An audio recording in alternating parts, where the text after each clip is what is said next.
I don't know if it comes out of writing, that I had to create this man from scratch. And suddenly I thought, he already exists, he's already out there, I just have to run into him. I didn't know I'd already known him for 4 years. That was a surprise. Hi, I'm Nicola Kraus, and this is the story of how I met my fiance, David Wheir.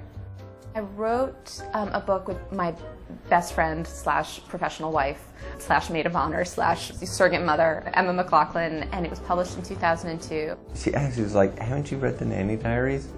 Or she didn't say, haven't you read it? But she asked about it, maybe just assuming that I'd read it. And I said, no, I'm just waiting for the movie to come out. And she kicked me in the shin.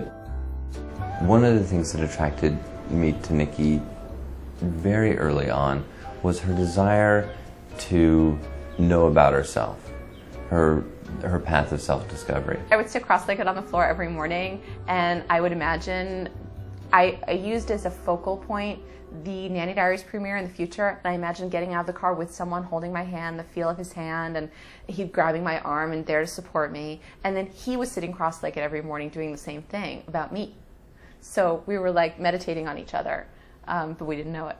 We started dating on February 17th of 2007. I just moved into a new apartment and was getting that all set up, and Nikki helped me come and set part of that up. It was, again, bitterly cold. I am wearing hiking boots, corduroy pants, a Snoopy t-shirt with writer Snoopy on it, and then a big sweater, and then I have my down coat that goes from my ankles to my chin, and then my scarf, and then it's big fur hat. So I'm standing there by the elevator looking like the Michelin Man, and he comes up to me, throws a scarf over my neck, pulls me in and kisses me.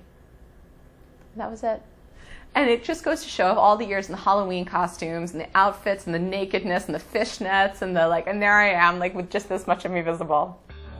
By the time he kissed me, I felt like he really knew me, not in the way that you do once you move in with somebody, but still it felt like it wasn't an idealized me, and I think that that's something that I encountered a lot when I was dating because of the Nanny Diaries, that men had this, they wanted to date Nan. They wanted to date this sort of idealized, hot mother figure.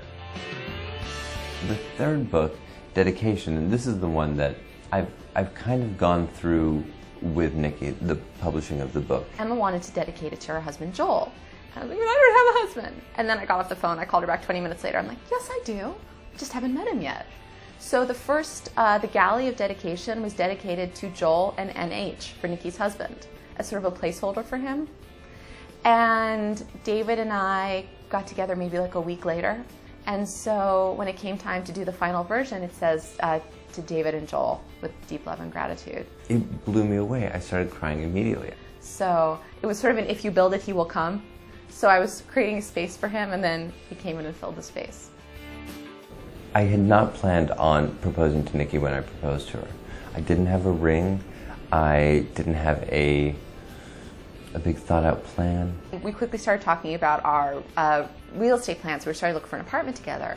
And I said, oh, it's going to be so exciting once it's all official. He said, well, it is official. I said, no, it isn't. And it just came out. I was like, so marry me. And we should get married. And I kept saying it in that tone, or in that phrasing, like, marry me, And she at one point she stopped. She was really giddy, and she said, mm-hmm. Those are all declarative statements, and I was looking for a question. I was like, phrase in a form of question. What is she talking about? Like, oh, will you marry me? I was like, yes. I'm like, okay, you've got to go. I've got to go. So we leapt up. David went and had dinner with his friends. I went and had dinner with my sister. It was retarded. There was no champagne. There was no ring. There was no nothing. Someday, somewhere, maybe in the pyramids of Egypt, the Great Wall of China, David's going to do a do-over.